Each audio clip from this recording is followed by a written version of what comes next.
Hi, my name is Tatiana, and I am here with Edward Norton, the producer, writer, and director and star of Motherless Brooklyn. How are you today? Good. So I wanted to jump right in about the juxtaposition of directing a film with such a keen eye to detail while also acting in the film that the character, deals with Tourette Syndrome and that requires such a special eye as well. A lot of in both of those categories, I think a lot of the key is preparation. Which may sound sort of obvious, but I think that you can't make a large scale film about New York in the 50s with all of the complexity that involves, not only in terms of like the detail of how things looked and felt, but the difficulty of logistically having car chases through the city and finding the places that you can do that and have it look right and all of it.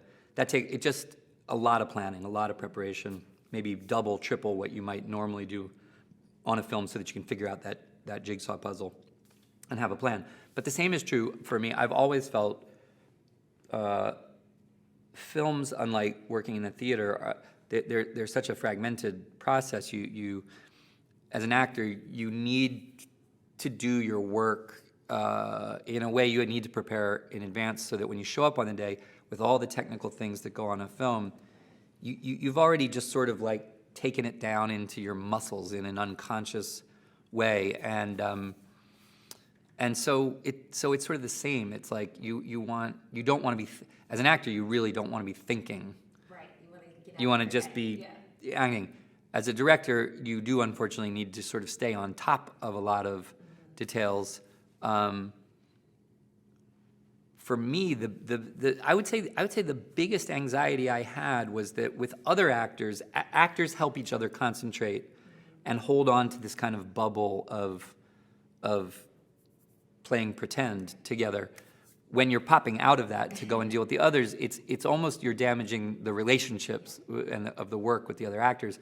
But my answer to that was really to get not only actors that I know and have a deep history with, but who are, in my view, like the best of the best, and who I knew I could rely on to handle that distractedness in me with ease. And it was part of the reason, actually, it took me a long time to put this together, because I wanted to wait for this amazing cast of Willem Dafoe and Bruce Willis and Alec Baldwin, and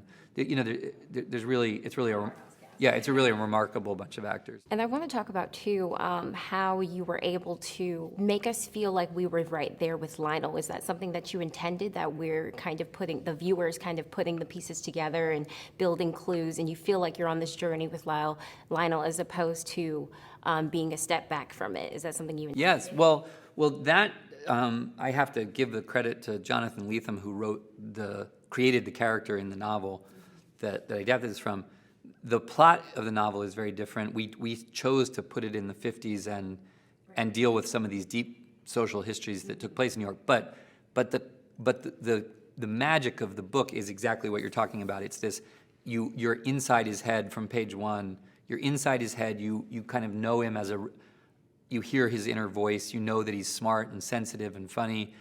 But then you watch this incredibly chaotic condition that he has trip him up in funny and painful ways. But what happens is you're on his side from the beginning. And in the film, what you're saying, all I wanted to do was preserve that effect of the novel, which is that you're marveling at him, and sometimes you're really feeling bad for him in some ways, but you're on his side. And as you said, where he goes, you go with him. And don't mind that, like him, you don't really know what's going on. You don't know what's going on, but going on the journey with him and watching him have to navigate the difficulty of his condition is part of the fun. Yeah. And you captured that so beautifully. Thank you so much. Thank you.